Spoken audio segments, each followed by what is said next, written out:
अंजनी के पुत्र हनुमान जन्म लिहले धरती पर हो। माता गोदिया में अपने उठावेली, दूधवा पियावेली हो। माता गोदिया में अपने उठावेली, दूधवा पियावेली हो। माथवा पे कजरा लगावेली, झुनझुना धरावेली हो। माथवा पे कजरा लगावेली, झुनझुना धरावेली हो। माता अंजनी के पुत्र हनुमान जन्म लिहले धरती पर हो। माता अंजनी के पुत्र हनुमान जन्म लिहले धरती पर हो।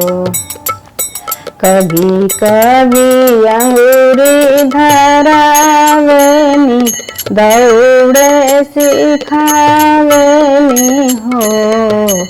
माता अंजनी के पुत्र हनुमान जन्म लिहले धरती पर हो।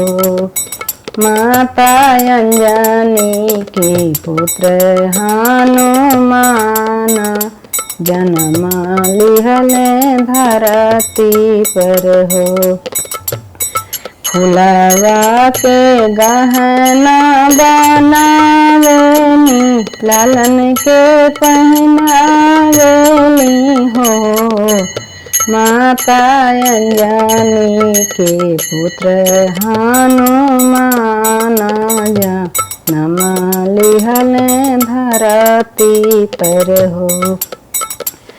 माता अंजनी के पुत्र हनुमान जन्म लिहले धरती पर हो।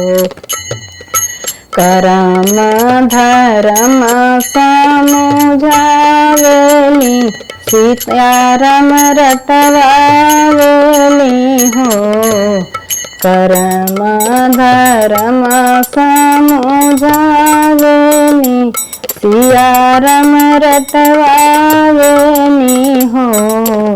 माता अंजनी के पुत्र हनुमान जन्म लिहले धरती पे हो।